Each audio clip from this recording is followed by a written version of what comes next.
Bonsoir tout le monde. Bonsoir. Comment allez-vous? Ben écoute, on va passer une belle soirée ce soir. Moi, je suis Anne Godin, votre sorcière, je vais dire votre animatrice de la soirée, avec mes cheveux bleus. J'ai mangé trop de bleuets dans la vallée de Memramcook cet été. Les cheveux ont poussé bleus, que voulez-vous? Alors, ce soir, oui, on célèbre les légendes acadiennes. C'est aussi l'ouverture de la 12e édition du festival Parlure d'Ici. Un festival extraordinaire qui met en valeur notre tradition de l'oralité, des contes et des légendes. Parce que vous savez qu'en Acadie, on a toujours été des conteux. Je dis, c'est un petit peu comme ça qu'on s'est sorti de notre misère. Autrefois, en Acadie, de village en village, il y avait des conteux qui se promenaient et qui racontaient des contes. Ils racontaient le début d'un conte, puis le lendemain soir, ils racontaient la suite du conte. Tout le monde voulait savoir. C'était comme un peu les téléromans de l'époque. Et aussi, les conteux, ils ramassaient des nouvelles, des petites nouvelles qui transportaient de village en village. C'était ça comme le Facebook du temps. Ça fait que nos contes, c'est très important. Mais ce soir, ce qui est de spécial, c'est la première fois qu'on va présenter une soirée consacrée aux légendes. Savez-vous la différence qu'il y a entre une légende et un conte? Ben, je vais vous le dire. Un conte, c'est quelque chose qui est carrément inventé. Vous connaissez sûrement les trois petits cochons, le petit chaperon rouge. Ça, c'est des contes. Une légende, c'est quelque chose qui a un rapport avec quelque chose de vrai. C'est soit un vrai personnage qui a vraiment existé, un vrai lieu ou un événement. Et c'est ça qui est intéressant. Puis en Acadie, on a énormément de légendes. Et j'ai trouvé, moi, toutes ces belles légendes-là au Centre d'études acadiennes, Père Anselme Chiasson, à l'Université de Moncton, parce qu'il y en a vraiment beaucoup. Et il y a Catherine Jolicoeur, d'ailleurs, qui est venue souvent dans la vallée de Memramcook ramasser, interviewer des aînés pour ramasser ces légendes-là. Il y a Georges Arsenault, ce soir, je raconte une légende de Georges Arsenault, et puis il y a Lorraine Légère, et surtout le Père Anselme Chiasson, un homme extraordinaire avec qui j'ai eu la chance de travailler sur les légendes. Alors, ce soir, moi, je vais vous raconter 3 légendes. La légende du fameux violoneux du village du bois de Memramcook, le diable pêcheur, et aussi la sorcière de Bouctouche qui jetait des sorts. Et ça, là, ça va être épeurant. Ensuite, il y a Mélanie Leblanc, la chanteuse, la comédienne. Elle va vous raconter la légende Micmac de la Petite Kodiak. Parce que vous savez qu'avant, là, la Petite Kodiak, là, elle était claire et limpide. Et vous saurez pourquoi elle est devenue boueuse. Elle sera accompagnée de la fameuse violonneuse Christine Melançon. Il y a notre chansonnière aussi, Dorine Béliveau, qui sera avec nous, qui va nous faire une chanson d'Angèle Arsenault et une chanson de Patricia Richard. Et on a les enfants, parce que vous savez que c'est important en Acadie de garder nos traditions, mais aussi de les transmettre. Alors, on va vous raconter la légende de la Bête à pétard de Diane C. Légère de Memramcook, mais jouée par des enfants de l'école Abbé Landry. Puis on va faire une petite pause, puis on va vous servir des pêtes de sucre avec du thé. Hey, ça, c'est une belle soirée. Donc vraiment, là, vous avez choisi la place à être ce soir, ici, près d'en haut, dans la belle vallée de Memramcook. Tout d'abord, j'aimerais inviter à vous dire un petit mot à la présidente de la Société culturelle de Memramcook, Marie-Luce Quay-Verdeau.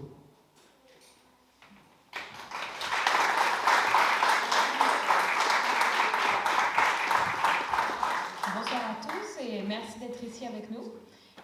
Bienvenue à la 12e édition du Festival Parlure d'Ici. On a une programmation qui s'en vient tout pendant les 10 prochains jours. J'espère que ça vous plaira. Je ne vais pas m'éterniser parce que la soirée a plein de surprises à vous offrir et je suis contente d'être ici. Donc bienvenue à tous et en avant pour le festival. Merci.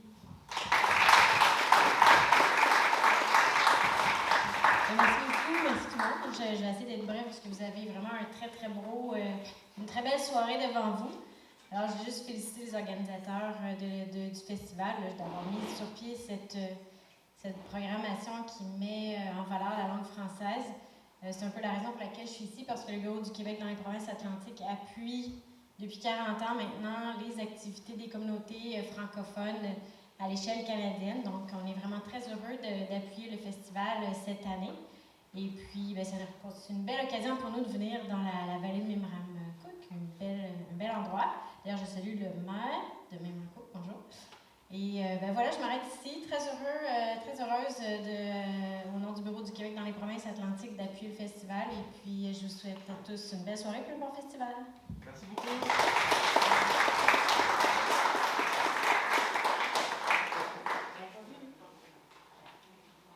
Bonsoir tout le monde. Au nom du conseil municipal du village de Memramcook, il me fait plaisir de me joindre à vous pour souligner l'ouverture officielle de cette 12e édition du festival Parlons d'ici. À chaque année, la Société culturelle de la vallée de Memramcook nous offre une programmation riche en talents, avec des activités pour tous les âges et pour tous les goûts. C'est pourquoi justement que le village de Memramcook est fier d'être un partenaire de la Société culturelle de la vallée de Memramcook. Nous sommes fiers d'encourager des initiatives comme celle-ci, une initiative qui non seulement dynamise la région socialement, culturellement et économiquement, mais qui permet de célébrer le parler français et le parler acadien. De plus, dans le cadre du festival Parlions d'ici, les gens ont la chance de redécouvrir les talents cachés qui nous entourent, que ce soit en théâtre, en poésie ou en musique, et j'en passe. Cet événement nous permet à la fois de revivre des histoires légendaires, de se laisser charmer par la créativité et l'imagination, ou même de vivre de nouvelles expériences. Je tiens à remercier sincèrement l'équipe de la Société culturelle de la vallée de Memramcook pour son engagement de mettre sur pied cet événement exemplaire, surtout en temps de pandémie. Merci beaucoup. Le Club d'âge d'or, oui, un coup de main si ça serait bien.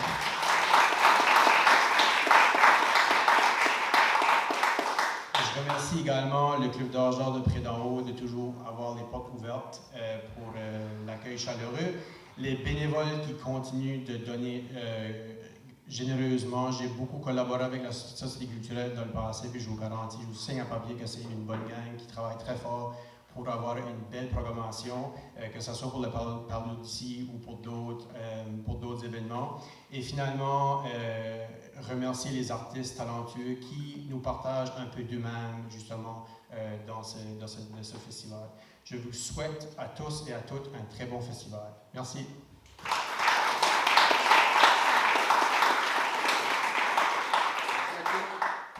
Bonsoir tout le monde. C'est le fun de voir beaucoup de gens. Monsieur le maire, Madame la présidente, la représentante du Bureau du Québec en Atlantique.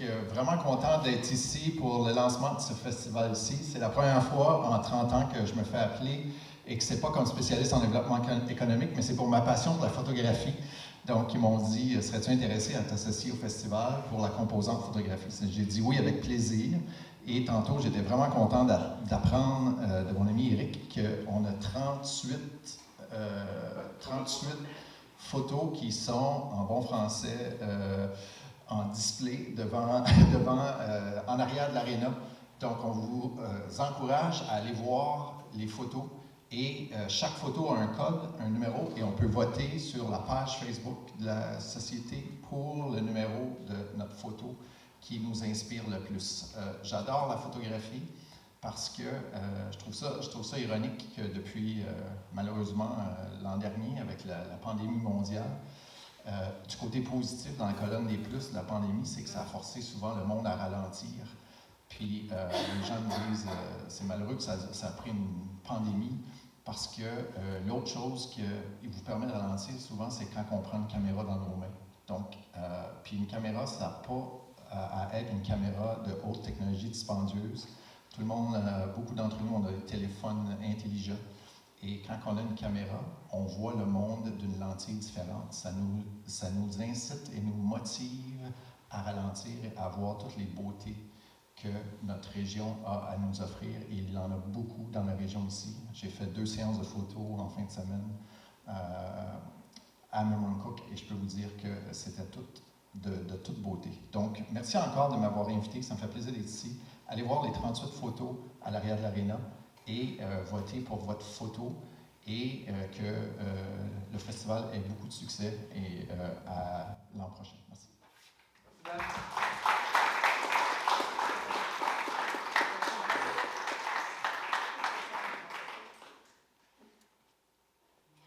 Merci beaucoup, Ben Champoux, c'est intéressant. Alors, je vous raconte notre première légende. Il était une fois, il y a très longtemps passé, dans la vallée de Memramcook, au village du Bois, un fameux violonneux. C'était dans les environs des années 1860. Alors ce violonneux-là, c'était sa passion, le violon. Mais il n'était pas tellement religieux. Elle n'allait pas souvent à la messe, faisait pas ses Pâques. Comme on raconte, c'était pas un suceux de balustre. Donc, notre violonneux, lui, ce qu'il aimait dans la vie, c'est jouer du violon puis faire danser le monde. Puis le monde de Memramcook aimait danser puis aimait la musique. Mais c'était interdit. Les curés avaient interdit la danse. Pourquoi? C'est parce que le diable se promenait dans les danses parce qu'il voulait attraper l'âme des jeunes filles qui allaient à la danse. On a plein de belles jeunes filles ici, là. Méfiez-vous du diable. En passant, savez-vous comment on reconnaissait le diable autrefois? Le diable, c'était un beau grand jeune homme, aux cheveux noirs, tout habillé de noir, qui se promenait avec un cheval noir et une calèche noire. Et on raconte que lorsqu'il plaçait sa calèche juste devant la maison, et qu'il y avait des jeunes hommes qui sortaient dehors pour prendre un petit coup, la neige fondait autour de la calèche à cause de la chaleur de l'enfer. Aussi, lorsque vous allez à la danse et que là vous dansez avec un beau cavalier, mesdemoiselles, regardez les souliers et si votre danseur a des sabots, c'est le diable. Donc, notre violonneux, lui, il n'avait pas peur du diable. Il dit, moi, j'organise des danses. Ce qu'il faisait, il organisait des danses dans les maisons. Et même qu'on raconte qu'il organisait des danses jusqu'à la Haute Aboujagan. Alors, il allait dans une maison, on bouchait toutes les fenêtres pour être sûr que les curés ne voyaient pas ce qu'on faisait. Et là, le violon partait, puis c'était « Ah oui, donc le rigodon, ah oui, la baquette dans le fond de la boîte à bois. » D'ailleurs, la baquette, on n'a jamais su c'était qui. Ça fait que là, notre violonneux, il organisait ses petites danses. Mais un bon jour, v'là-t-il pas que le curé a reçu. Gang de damnés, qu'est-ce que vous faites là? Vous allez brûler en enfer. Vous êtes en train de danser là. Oh, c'est le péché partout. Et toi, le violonneux, t'es le pire de tous. Je te connais, toi, parce que tu viens pas à la messe. Je le sais que c'est toi qui amène mes ouailles dans le péché. Alors, notre violonneux était un peu surpris de voir le curé dans tous ses états comme ça. Et puis, mon violonneux, mon damné, est-ce que tu connais les 10 commandements de Dieu? Oh, notre violonneux commence à se gratter le menton. Puis il se penche la tête d'un bord puis de l'autre. Il regarde le curé, puis il dit, « Ben, si tu pouvais m'en siffler un petit bout, là, peut-être que je pourrais jouer ta toune au violon. » Alors, depuis ce temps-là, il y a une toune qui s'appelle « Les 10 commandements de Dieu », puis qu'on peut jouer sur les violons. Donc, c'était la légende du fameux violonneux du village du Bois. Mais là, je vous parlais du diable. Le fameux diable, il était partout. On le voit moins de ce temps-ci, je ne sais pas pourquoi. Je vais vous raconter la légende du diable pêcheur. Ça s'est passé il y a très longtemps, dans un village de pêcheurs. On ne sait pas trop où, on pense peut-être à Cap-Pelé, peut-être à Barachois. C'était ce pêcheur ici, qui était bien mal commode. C'était bougonneux, un vrai bougonneux. Il passait son temps à badigeonner après un, puis après l'autre. « Hey, qu'est-ce que tu fais, toi, à laisser traîner ton chat de filet, là, sur le quai? Puis toi, ton bout, t'es bien trop proche, tu viens. » Oh, on l'aimait pas, il était vraiment tannant, bougonneux. Mais un pêcheur a besoin d'un homme engagé. Un pêcheur, il ne peut pas aller pêcher tout seul parce que c'est trop difficile. Ça prend un homme engagé. Mais il n'y a personne qui voulait travailler avec lui. Il était bien trop bougonneux, bien trop mal commode. Fait qu'il trouvait personne. Et là, la pêche s'en venait. Les semaines avançaient, il trouvait personne. Un bon matin, il était sur le quai, puis il se lève, les deux bras en l'air, puis il dit « Oh ben, quand même, ce serait le job que je l'embaucherais. » Ben, là, dis pas que le lendemain, il y a un homme qui arrive, un gars bien musclé. « Tu cherches un homme pour aller pêcher? Ben, je suis ton homme. » Ça fait que là, il part à la pêche avec son homme engagé. Oh, il était fier. Il se promenait sur le quai, puis le chest comme ça, puis avec son homme engagé. On part en mer. Même filet à l'eau. Mais là, écoutez, la morue, ça volait dans le bateau. Ça n'avait pas de bon sens. C'était la pêche miraculeuse. Il pêchait, puis il pêchait, puis il pêchait. Ben là, notre pêcheur dit, ben voyons donc, qu'est-ce que c'est ça? C'est bizarre, ça. Le lendemain, la même chose. Il met son filet à l'eau, puis ça pêche, puis ça pêche, puis ça pêche. Je vous dis, il y avait de la morue partout. Fait que là, notre pêcheur, il s'en va voir le curé, puis il compte ça au curé. Ben, le curé dit, c'est bizarre, hein? Il n'y a personne qui le connaît, lui, dans le village. On ne l'a jamais vu, ce gars-là. On ne sait pas c'est qui. C'est un étrange. Il dit, il faut se méfier. Il a dit à son pêcheur, tu vas embaucher un homme avec une balance pour peser ton poisson à la fin de la pêche.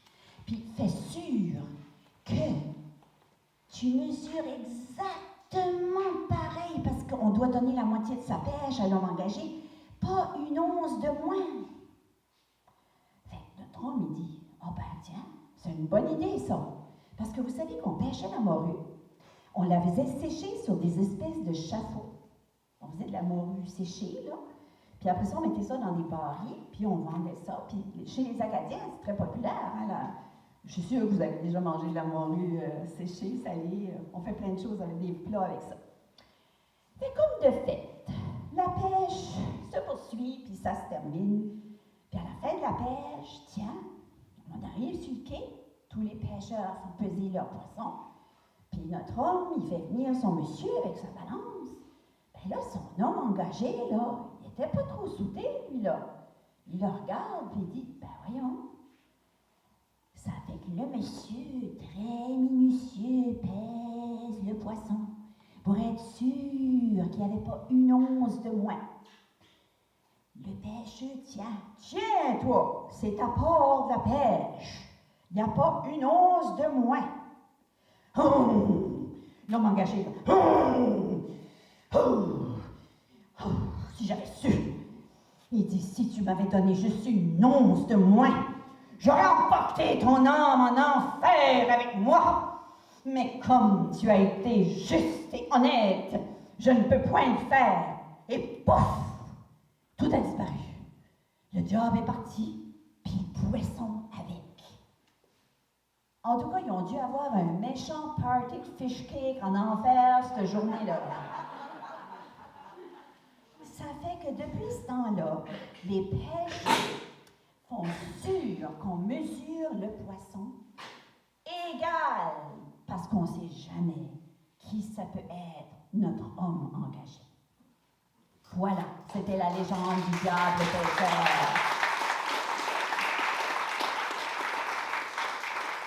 La prochaine légende qu'on va vous raconter, c'est une légende Micmac de la Petite Kodiak. Vous savez qu'avant, là, ben nous, on ne se rappelle pas de ça parce qu'on n'était pas nés, mais la Petite Kodiak était claire comme de l'eau. Mais après ça, elle est devenue boueuse. Mais qu'est-ce qui s'est passé? Ben, les Micmacs ont une explication. Et c'est la conteuse, chanteuse, comédienne, l'artiste multidisciplinaire Mélanie Leblanc qui va venir vous raconter cette légende.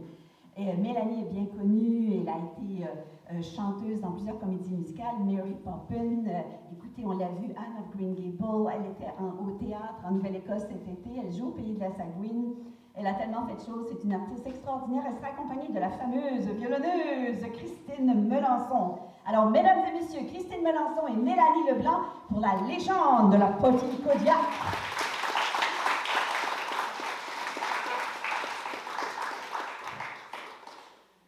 Bonsoir. Donc, moi, je suis Mélanie Leblanc, mais pour vous, ce soir, je suis la fée de la rivière Petite Kodiak. C'est le gros Jean Doiron qui m'a demandé de venir vous raconter cette légende-là. Avez-vous déjà entendu parler du gros Jean? Oui. Oui? Il y en a que oui? Il y a une maison de sa famille là, qui est devenue un musée. C'est le gros Jean qui avait la force d'une force herculienne. Puis, qu'est-ce que je pourrais vous raconter de Jean Doiron? Il était un courrier, Jean Doiron, le gros Jean Doiron. Il marchait des distances phénoménales. C'est lui le premier qui a amené la poste, comme des lettres et des petits colis, de Halifax à Fredericton à pied. Fait que c'est plus que 350 000, ça. C'est loin. Puis, le gros Jean Doiron, c'était un chasseur d'aussitôt. Puis pendant un de ces voyages-là, c'était une journée d'automne, un petit peu comme le temps qu'on a maintenant dehors, puis il s'est dit, j'ai besoin de tuer un ours parce que je vais avoir frette. Ça fait qu'il a tué un ours avec ses propres mains, il l'a dépecé, il a enlevé la peau, puis il s'est brillé avec. Ben le soir, il a assez fait frette que quand il s'est réveillé le lendemain matin, la peau il avait collé dessus, puis il n'était plus capable de la décoller. Puis il était obligé de rentrer dans la ville de Halifax avec une peau d'ours sur le dos.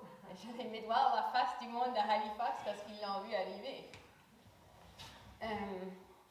Le gros Jean Doiron, il y a assez d'histoires, là. J'ai vu qu'il allait peut-être avoir une collation ici de Béto, là. Une chance que le gros Jean Doiron n'est pas ici parce qu'il n'aurait pas eu pour tout le monde. Apparence qu'une fois, il aurait rentré dans un auberge à Saint-Jean, puis il aurait commandé 7 repas pour 7 hommes, puis il les aurait tous mangés lui-même. Eh oui. J'ai demandé à mon amie, Christine Melançon, qui est la fée de la musique, bien sûr, de m'accompagner parce que c'est de la parenté au gros Jean.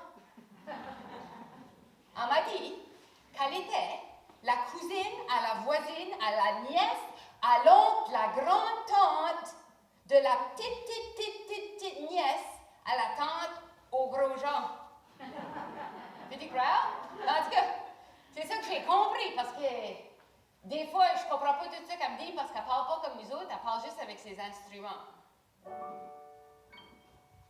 Oui, comme ça.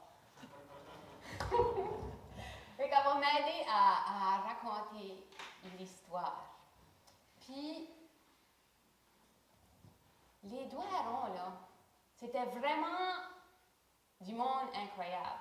Ils ont survécu, ils ont échappé, pas juste survécu, ils ont échappé à 2 déportations. Ils sont même fait emprisonner au Fort Beauséjour.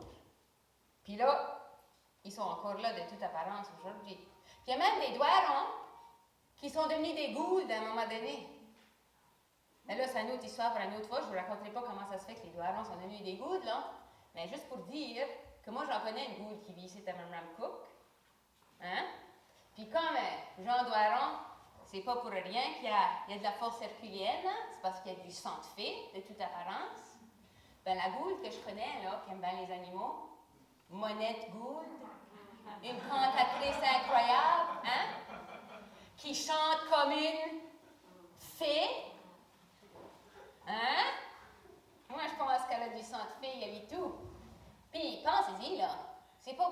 puis il y a plein de musiciens ici à Madame Cook.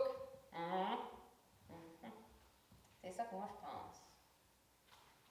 Puis le Jean Doiron, il était le 5e de sa génération, du premier Doiron qui est arrivé ici. C'est Jean Doiron, Pierre, à Jean Doiron. Puis finalement, ces Doirons-là, ils seront installés à une place que les vieux Acadiens appelaient Petit Kodiak, qui s'est fait appeler le ruisseau des Renards, qui s'est fait appeler Fox Creek, qui s'est fait appeler Saint-Anselme. Ça, c'est juste la côte est de la rivière Petit Kodiak, hein? Vous savez tous ce que c'est, je suis sûre. Puis, c'est quelque chose d'autre que je veux vous dire avant de commencer la légende proprement dit. Ah oui, il faudrait que je vous dise ceci. Parce que le Jean Doiron, la raison pour je vous raconte toute cette introduction-là avant de raconter sa légende qu'il voulait que je vous partage, c'est parce que lui, quand il était tout petit, à peu près 10 ans, genre en 1770, après la déportation, il a quitté la maison paternelle, puis il s'est installé, il s'est réfugié avec les Mi'kmaq. Puis c'est là qu'il a appris comment se débrouiller tout seul dans le fin fond des bois. Il est resté avec eux autres pendant des années, il en a même quasiment oublié son français.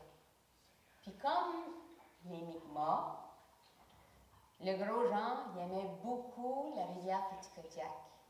Puis il était curieux. Ça fait qu'une bonne fois, il nous a demandé comment ça se fait que la rivière Petit Kodiak est si boueuse. Puis c'est comme ça, un soir de pleine lune, autour d'un feu, que le gros Jean a entendu pour la première fois la légende que je vais vous raconter. Pour la légende, bien sûr, il y a plein de personnages. Puis chaque personnage, comme vous allez voir, a un instrument. Fait que tendez l'oreille, je vais vous les présenter, puis quand vous entendrez l'instrument qui s'apparente au personnage, ben, vous savez un petit peu ce qui se passe dans l'histoire. Donc, on a un homard,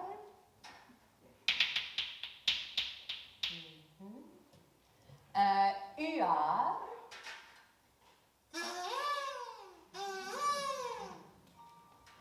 on a une anguille géante,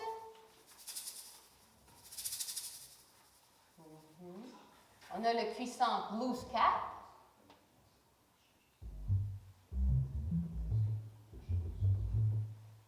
on a des petits poissons,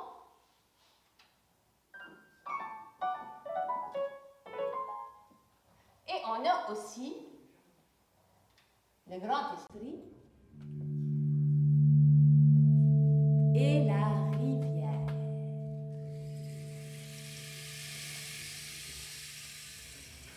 Donc, il y a bien longtemps, la rivière Petit Kodiak n'était pas aussi boueuse qu'elle l'est aujourd'hui. Puis en ces temps-là, il n'y avait pas non plus de mascaret. Cette grande vague qui remplit d'un coup la rivière jusqu'au coude. Dans ces temps lointains, quand la rivière était propre et limpide, il y avait plein de homards et de petits poissons qui y vivaient. Avec les Mi'kmaq, il y avait de la nourriture en plénitude. Mais, à la même époque, une anguille géante rôdait le long de la baie de Fundy, en quête de nourriture. Elle allait donner bien des ennuis aux petits habitants de la rivière Petit Kodiak. Un jour, l'anguille géante s'aventura dans la rivière et elle découvrit qu'elle contenait une multitude de poissons succulents.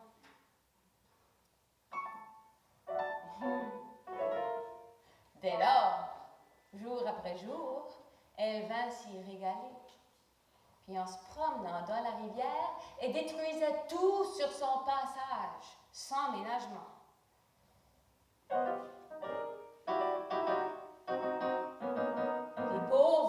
poissons qui réussissaient à y échapper étaient terrifiés.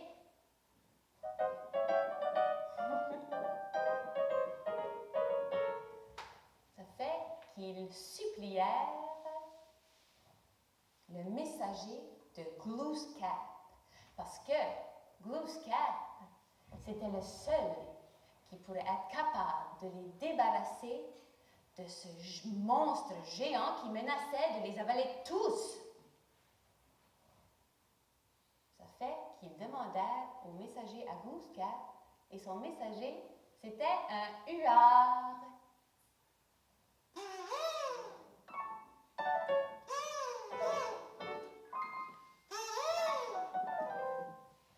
Et qu'ils suppléèrent le huard d'intercéder auprès de Glooskap en leur faveur.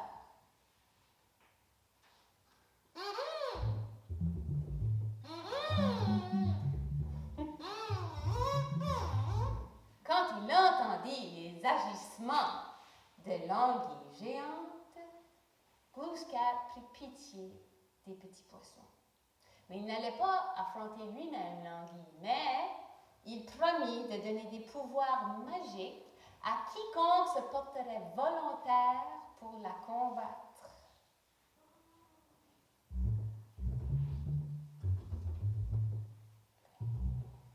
Les petits poissons se concertèrent. Ils avaient tous bien trop peur de l'anguille géante pour oser la défier.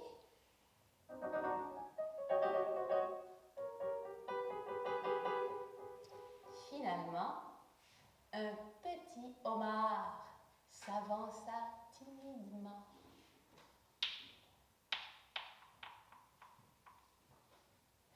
À peine se fut-il présenté que Glooskap le transforma en homard géant. L'immense crustacé se rendit immédiatement à l'embouchure de la rivière. Et là, en ouvrant et en refermant ses énormes pinces, il attendit que l'ennemi se pointe le bout du nez.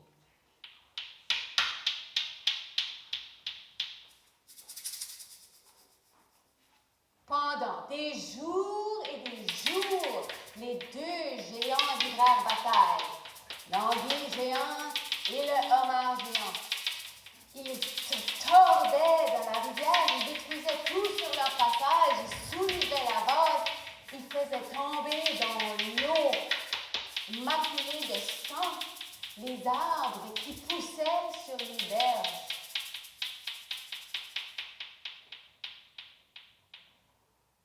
Enfin, c'est le homard qui remporta la victoire. Le grand esprit était fort attristé par tant de destruction.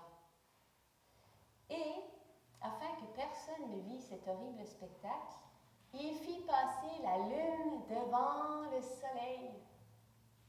Ainsi, la terre et la rivière furent complètement dans l'ombre pour quelque temps. Aujourd'hui, on parle de cet étrange phénomène comme une éclipse solaire. Aujourd'hui, il y a encore plusieurs phénomènes qui nous rappellent le souvenir de cette bataille légendaire entre le homard géant et l'anguille géante. Les Mi'kmaq pensent que les homards, parce qu'ils sont encore maculés du sang de l'anguille géante que leur ancêtre, le homard géant, a fait couler, que c'est pour ça qu'ils deviennent rouges dans l'eau bouillante. Et 2 fois par jour, le grand esprit, encore aujourd'hui, sous la forme du mascaret, s'élance avec force de la baie de Fundy et remplit d'une seule vague la rivière, embrassant la base de tous bords, de tous côtés. Et c'est pour cela que la rivière Péticodiac est boueuse.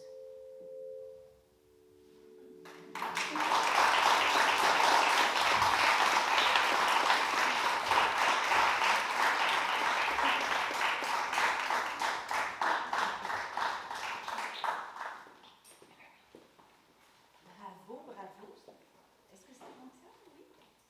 Bravo, en tout cas, c'était vraiment une belle légende. On le sait maintenant pourquoi la rivière est boueuse.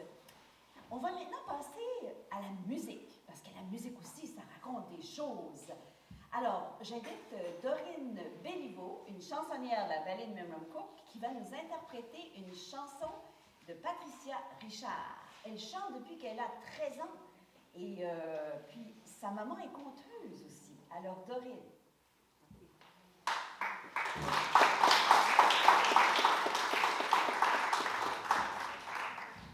Alors, bonsoir tout le monde. Merci d'être là.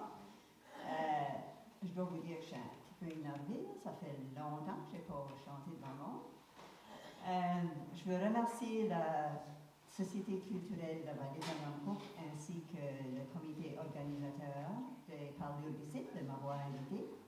C'est vraiment le fun de recommencer à chanter un petit peu devant le monde. J'avais presque oublié comment le faire, mais je vais l'essayer. Je vais vous faire une chanson de Marcella Richard qui s'appelle Les gars de Bon Carmel.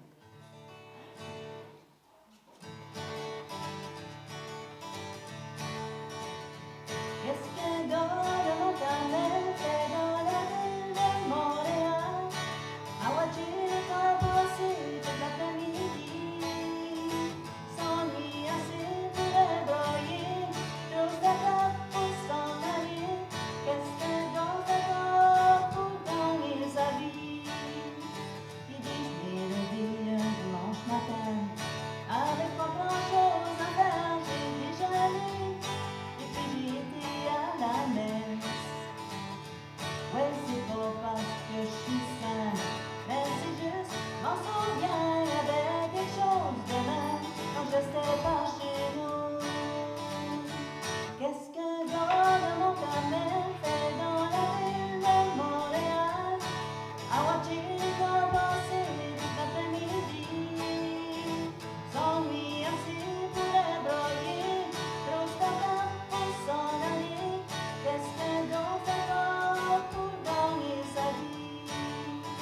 Il dit mes voisins, c'est du drôle de monde, j'aime mieux t'entendre parler, tu pourrais mourir, s'inquiète un lion pas trop. Ma voisine, elle est belle, elle a quelque chose contre les hommes, à mon autre voisin, il aime les hommes un petit peu trop. Qu'est-ce qu'un gars de Mont-Carmel fait dans la ville de Montréal? À watcher les corps passer toute l'après-midi, s'ennuie assez pour les broyer, trop staccato pour s'en aller. Qu'est-ce qu'un gars fait là pour gagner sa vie? J'avais jamais vu la façon d'écrire un mot à ma mère, mais les derniers 3 mois, j'ai plus écrit de toute ma vie. Elle comprend pas mon écriture, ça fait rien, c'est pas grave, I wanna read it, si elle savait comment je m'ennuie.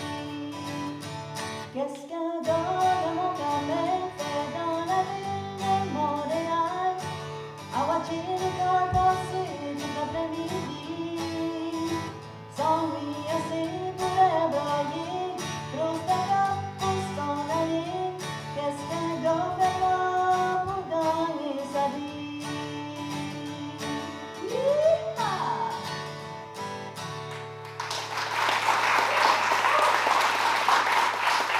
Merci beaucoup.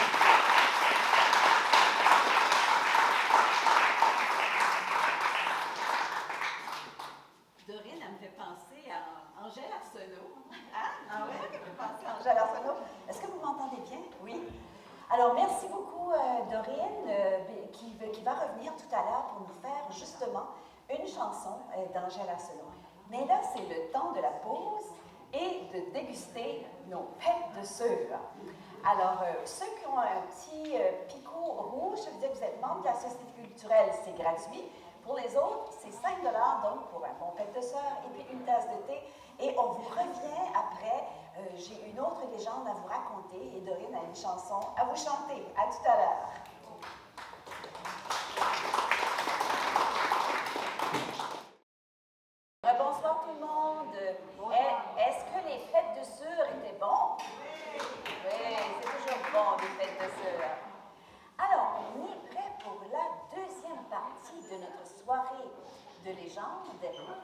je vais vous raconter tout à l'heure la légende de la sorcière de Bouctouche.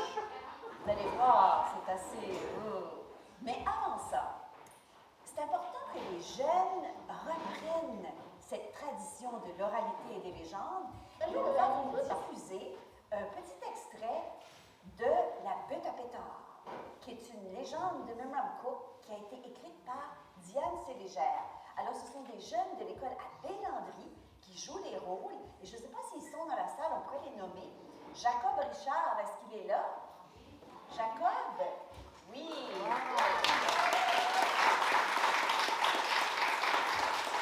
Myriam Moby, est-ce que tu es là, Myriam? Est-ce que tu es là? Olivier Bossé, Olivier Pétou, là. Et Félix Toussaint. Est-ce que Félix est là? Bravo. Alors ça a été dirigé par deux enseignantes. Il y a Lisa Bourgeois-Richard. Lisa, est-ce qu'elle est là ce soir? Bravo Lisa. Et son assistante Diane Gautreau. Alors voici donc La Butte à pétard. On a-tu oublié quelqu'un? Qui ça? Et Kéla. Kéla Zina. Kéla, est-ce que tu fais que c'est bon? Kéla Zina. Le festin de légumes. Un projet réalisé par 6 élèves de 4e année de la classe de Mme Lisa Bourgeois-Richard. Extrait du livre de La Butte à pétard.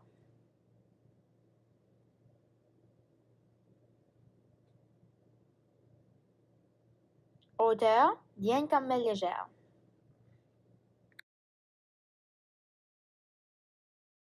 Bonjour. Bonjour.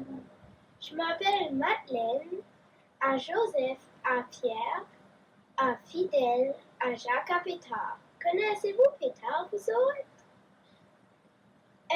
Non? Eh bien, laissez-moi vous raconter un petit brin de son histoire. En 1755, pour échapper à la déportation, plusieurs familles acadiennes se réfugient dans les bois à l'arrivée des troupes anglaises. C'est ainsi que deux jeunes, Préminia et Fidèle, brusquement séparés de leur père et de leur mère, se retrouvent en forêt avec leur grand-père que l'on surnomme Peter, ainsi que la veuve Rosalie, qui se cache avec eux. Peter et Rosalie se montrent courageux et pleins d'endurance. Les enfants ont été en randonnée chercher des plantes médicinales et de l'écorce de bouleau pour leurs médicaments. Yo, ça fait piquant. T'as des amoureux collés sur les chaînes. Tu ressembles à Mademoiselle. Tiens, Marcus, apporte ton problème, ça fait piquant. J'ai pas vu de marche-couille. Il y a beaucoup de marche-couilles sur le gros arbre. On y va-tu? D'accord. Après avoir fait leur provision de plantes médicinales, ils se dirigent vers la cachette. Lisa de Lisa, que je suis tannée de vivre dans les bois comme un animal chassé. J'ai remarqué ce d'autant pour mal. Oh putain, c'est pas un mal. J'en peux plus vivre dans cette cachette. Là, on s'en sort puis on pète cette cachette. On est têtus les Acadiens. Puis t'es une femme forte. Chut, je m'entends les enfants, ils s'en viennent. Arrête de brailler, ma belle. Je suis pas ta belle.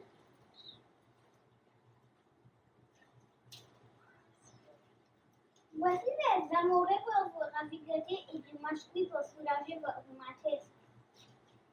Merci, là, ça me fera pas de tort. Vous braillez? Braillez? Moi, Rosalie a vu oui, jamais de la vie. Réveilla, va chercher de l'eau, fais-la bouillir et coupe les racines qui sont un petit peu piquants, là.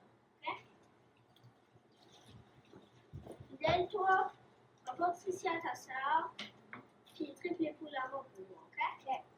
Prémélia! C'est tard, toi? Regarde-moi pas comme ça. Leur fuite qu'ils croyaient temporaire se transforme en une durée de 8 ans. Heureusement, ils apprennent à survivre grâce à l'aide précieuse du Mi'kmaq. Peter leur construit un wigwam qui est caché au milieu d'une touffe de sapins et de broussailles. La cabane est faite d'écorce de bouleau et recouverte de branches d'épinettes. Elle comprend une porte de peau de chevreuil. Le soir, la fumée du feu sort par une ouverture au sommet. Je m'en vais au ruisseau laver les chaudrons. Ouais. Bye. Comme vous le savez, là, Rosalie souffre beaucoup dernièrement. Je veux lui faire un grand plaisir. Un bon repas de légumes, là, ça lui ferait un beau et bon cadeau. Dans Pépère, il n'y a pas de légumes dans la forêt. Oui, ben peut-être qu'il en reste dans notre vieux jardin. Dans Pépère, vous nous avez interdit de mettre les pieds à la rue dans la gare. Oui, ben j'ai rien promis de ma mère. Demain, fidèle, là, je prends 100 $ d'aller à la chasse. Ne dites rien à Rosalie. Le lendemain, Peter et son petit-fils partent en cachant soigneusement un grand sac. À l'entrée du bois, Fidèle grimpe dans un gros tambour pour surveiller. Pendant ce temps, son grand-père se rend à leur vieux jardin. Je me demande comment vont maman et papa. Ça doit pas être facile en prison. Je les manque tellement. Je me rappelle quand on vivait sur la butte et les délicieux repas que maman faisait quand on récoltait. Alors, Les vieilles patates devenaient assez nouvelles potes pour faire un repas. Puis à ciboulette, pour ça en masse. bravo bébé, Rosalie, ça va. Franchement, ça. Ouais, ma belle va sûrement m'aimer. Je m'appelle Peter, ben je suis pas un pétu. Le héros à Rosalie. Oh my god. Ok, on va pousser la cabane, ok? Alors, moi, je m'en vais chercher des pommes. Des pommes? On a chanceux. Ok, on se rejoint à la cabane, là. Ouais. Ça fait bien longtemps qu'ils sont partis, hein? Je suis contente qu'ils vont bien revenir. Oh, viens, fidèle! Gallagher! C'est le Pépère! Il est retourné chercher des pommes. Saint-Esprit a couru rester allé à la butte. Il voulait me faire plaisir. Ah, à cette heure, je trouve bénasse pour me fâcher contre le vieux Mario. Rosalie, vous disiez que vous ne braillez jamais. C'est différent cette fois. Ce sont des larmes de joie. De joie puis peut-être d'amour. Prémilia, Jacques à Pétard. Qu'est-ce que tu dis là? Excuse-moi. Bon les petits, préparons tout de suite un bon festin. Aujourd'hui, ça fait des légumes. Les trois se mettent à travailler. Puis pour la première fois, depuis qu'ils sont cachés dans les bois, ils chantent. Un peu plus tard. Là, Pépère! Il y a l'air blessé!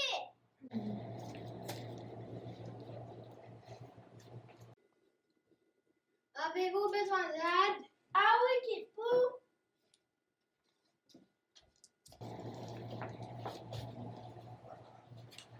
Ah, par chance, t'es là. Aidez-moi à la porter à la cabane. Les soldats ont fait mal à mon cher Pétard. Ma belle Rosalie! Il s'est saoulé l'escampe. Laissez-le tomber, le petit rat. Ah, la rage, il me fait penser à mon défunt mari. Ah, la boisson. Rosalie Pépère a pas vu depuis longtemps. J'ai pas continué. Vous avez peur pour Pépé, hein, Rosalie? Kitpou, Kitpou, tu vas souper avec nous, hein? Oui, Kitpou, reste souper. Pépé et Fidèle ont été chercher des légumes dans notre vieux jardin, puis Rosalie nous prépare un bon souper. Oui, bien sûr. Après le repas, tandis que Prémilia, Fidèle et Rosalie jasent avec Kitpou, Peter se réveille. Merci pour le bon souper. De rien alors. C'est bon de te voir, Kitpou.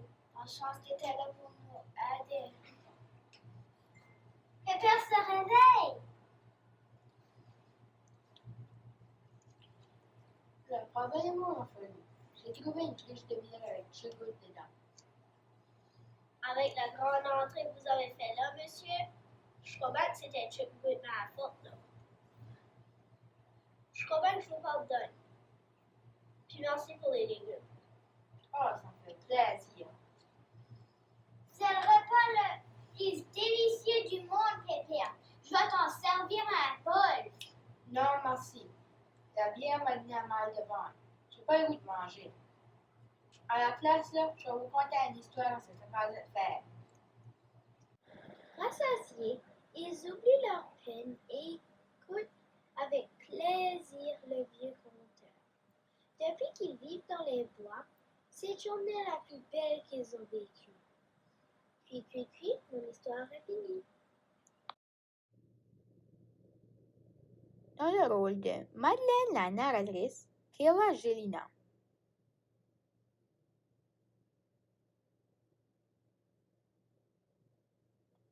Dans le rôle de Kitpou, Félix Toussaint.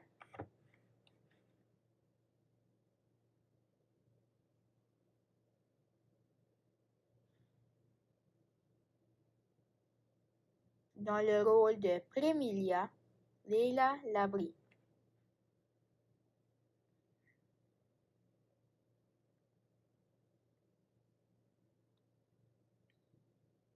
Dans le rôle de Fidèle, Olivier Bossé.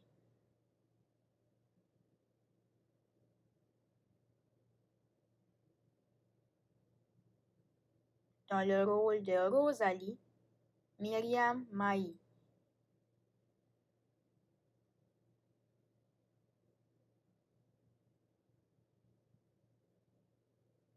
Dans le rôle de Peter, Jacob Richard.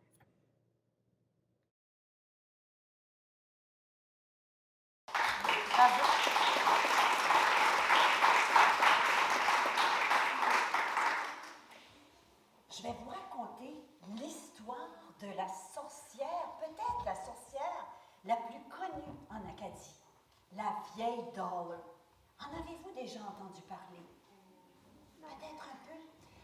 Cette sorcière a vécu à Bouctouche, mais elle a aussi vécu à l'île du Prince-Édouard.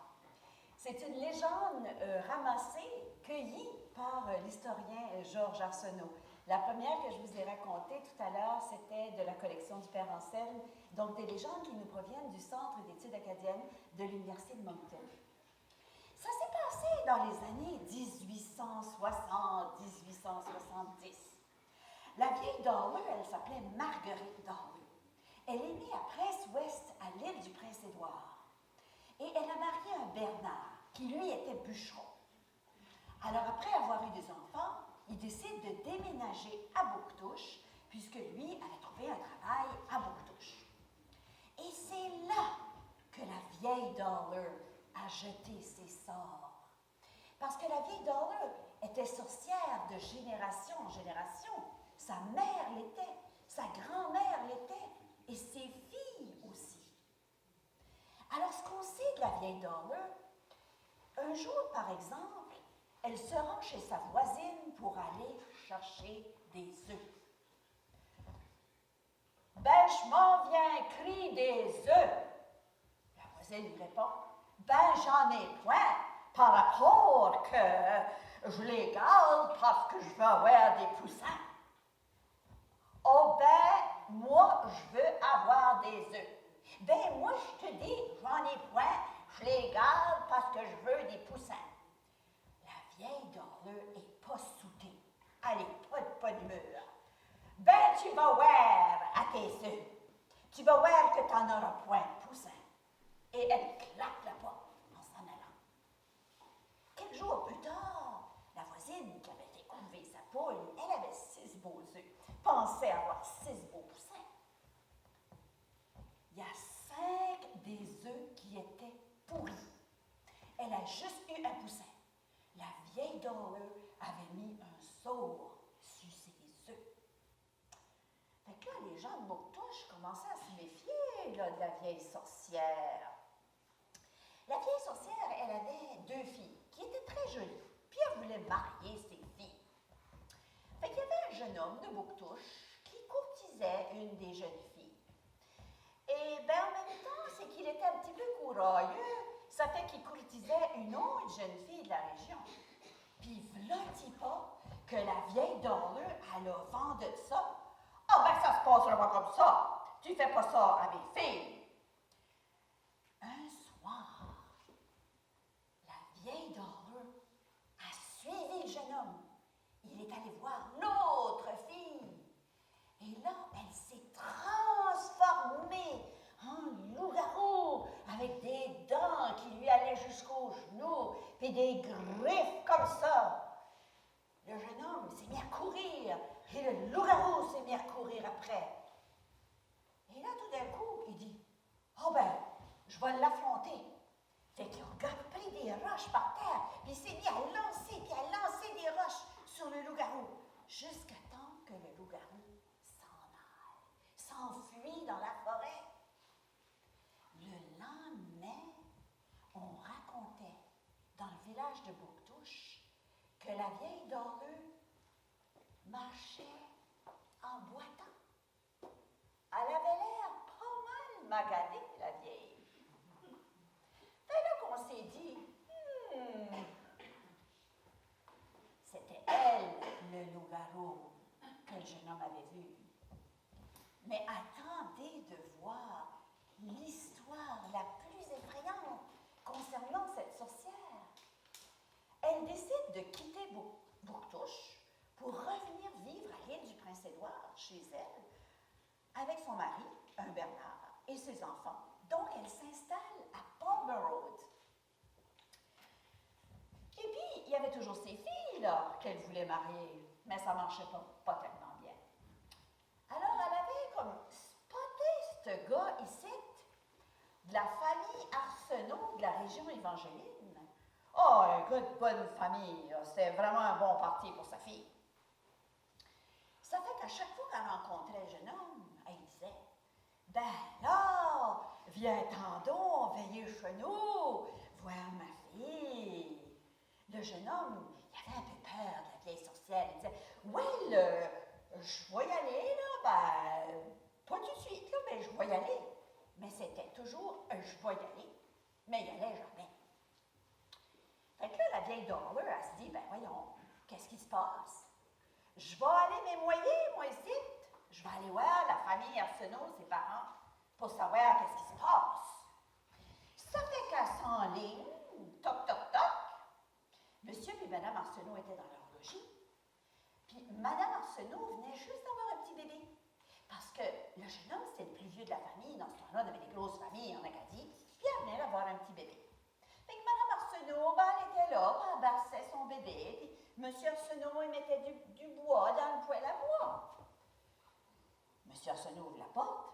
« Oh ben, ouais, c'est moi, là, Marguerite Dorleur. » Ben là, Mme Dorleur, qu'est-ce que je peux faire pour vous? Ils n'étaient pas trop contents de la recevoir chez eux, là, parce qu'on commençait à jaser dans le coin que c'était pas une bonne fréquentation, là, la vieille Dorleur. Elle rentre et elle dit, ben là, moi, j'aimerais bien ça que ton fils vienne veiller chez nous pour voir ma fille puis la fréquenter un petit peu, là. Ah ben, il n'y en a pas question. Que le monsieur Arsenault lui répond. Non, mon garçon, il n'a pas le goût d'aller voir ta fille puis mariera pas. Mais le garçon, il voulait pas. Comprends-tu qu'il avait tout entendu ces histoires-là? Penses-tu, toi, qu'il veut marier une sorcière? Hey, quand t'es pas né qu'une sorcière, là, on sait jamais qu'est-ce qui peut t'arriver. Fait que là, il n'y en était pas question. La vieille se fâche. Oh, ben, elle dit, c'est pas de cette façon-là que ça va se passer, ça, M. Arsenault. Ton fils a promis qu'il viendrait voir ma fille, puis il n'est pas venu. Non. Elle dit, tu vas voir qu'est-ce qui va se passer. Tu vas voir. Parole de la vieille Dollar. Pas longtemps après, v'là-t-il pas que le bébé se met à brailler. Le bébé avait jamais été malade. Tout d'un coup, le bébé se met à brailler, plus capable d'arrêter. Il broyait, jour et nuit, puis il dépérissait. Il mangeait plus. Mais là, la femme a dit, qu'est-ce qu'on va faire? Elle a dit, notre bébé, il se mourre, là, il y a quelque chose qui ne va pas. Ce serait-il pas bien la vieille Dollar qui aurait jeté un sort sur le bébé? Ben, le père, il dit, ben, sais-tu, ben, ça se pourrait bien. Il regarde le bébé, qui était mal en point. Il enlève la petite chemise qu'il y avait sur le corps du bébé, puis il dit, je vais fourrer ça dans le four. Il garoche la petite chemise dans le four. Puis là, ben, pas longtemps après, tiens, le bébé arrête de broyer. Il allait mieux. Il se met à sourire. Ben, les parents ont dit, ben non, c'est la vieille Dollar. Elle avait jeté un sort sur le bébé. C'est ça qui est arrivé. Pas longtemps après, toc, toc, toc, toc, toc, toc, toc, toc, toc, toc, toc, toc, toc, toc. Oh ben, qui c'est ça? Le père se lève et dit, qui c'est ça? Pas encore la vieille sorcière. Fait que là, il rouvre la porte. C'était M. Bernard, le mari de la vieille Dollar. Il dit, enlevez ce que vous avez mis dans le poêle à bois, là. Enlevez ça tout de suite, là. Ma femme est en train de brûler. Elle a plein d'ampoules sur le corps. Elle se mourre. Ben voyons. Oh, la chemise! On l'a oubliée dans le poêle à bois. Fait qu'il court au poêle à bois. Oh! Elle était quasiment toute brûlée, par exemple. Il sort la petite chemise. Ben, il dit, ce serait-il pas que ta femme aurait jeté un sort sur notre bébé? Oui, elle a jeté un sort sur le bébé. Parce qu'elle n'était pas soutée à cause de votre garçon. Ben, il dit, tu diras que j'ai sorti la petite chemise du four.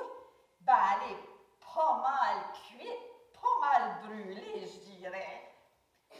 Mais c'était trop tard. Pas longtemps après, la vieille Dollar, elle est morte de ses ampoules. Mais oui. Mais le bébé était bien. Il a grandi. Et M. Arsenault, il a fait un beau monsieur qui a fait des belles actions dans la région évangélique. C'est un monsieur très connu. Et puis, ben, il a été sauvé du sort de la vieille sorcière. Mais l'histoire nous raconte peut-être d'autres sorts qui auraient été jetés par les filles de la vieille Dollar. Peut-être que ce sera l'objet d'une autre légende, on ne sait pas. Méfiez-vous, il y a peut-être des descendantes de sorcières parmi nous. On ne sait jamais. Voilà, c'était la légende de la vieille Dollar.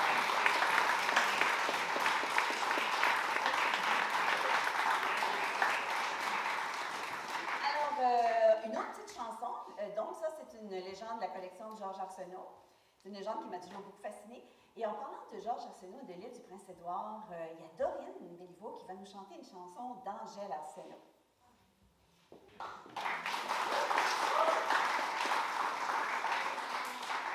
Je vous chante une chanson. Je fais un petit peu d'exercice avant. Il y a beaucoup de mots. C'est le monde de par chez nous.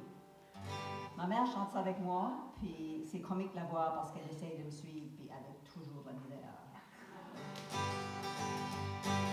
Je vais vous parler du monde de par chez nous. Ce sont des gens qui aiment à s'amuser. Ils sont très gentils, ils sont cérémonies. Vous les trouver compliqués, et vous essayez de les démêler, car ils sont de deux noms, les gens de par chez nous. Périna, Périna, c'est des différences d'apportable dimanche. Je vais finir de la clinique, je vais pas qu'important. Le canal, puis tout week-end, puis tout manière, puis tout l'avant. Alcana, phénomène, avec Marie. Le monde de poches chez nous sont convaincus. Ils ne savent pas quelle langue ils devraient parler. C'est le français, l'anglais ou le canadien, le chef, le québécois ou l'acadien. Alors même s'ils ont que des choses à dire, ils parlent avec le sourire, les gens de poches chez nous. Félina, Féméla, c'est des Florence, Jacques, Ferdinand, Joséphine, Joséphine, Julie, Paca, Bacan, Tocana, puis Julie, puis Manuel, puis tout l'amant, Arcana, Philomène, Véronique, Marie. Par chez nous, il n'y a pas beaucoup d'ouvrages, ceux qui font la pêche, ceux qui font les labourages, on peut plus vivre de ces métiers-là, puisque les gars sont rendus aux États, et puis du poisson, il y en a plus beaucoup, non, il y en a plus beaucoup dans les eaux de pas chez nous. Félina, Féméla, c'est des Florence, Jacques, Ferdinand, Joséphine, Jo Catherine, Julie, Paca, Bacan, Tocana, Jo Vivienne, Jo Manuel, Jo Lamont, Arcana, Philomène, Véronique, Marie.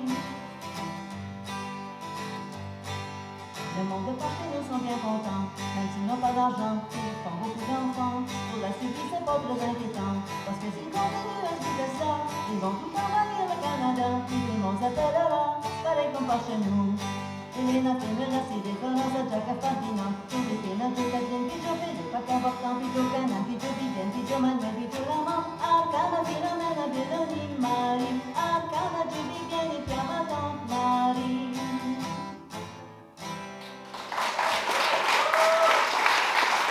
Merci beaucoup.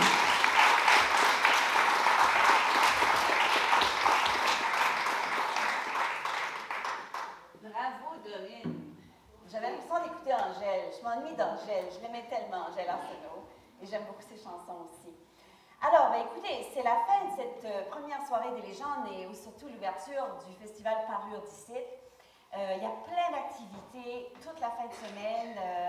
Surveillez ça. Il y a le programme qui est juste à l'entrée. Alors, j'espère que vous allez être nombreuses à participer. Mais merci beaucoup d'avoir été là.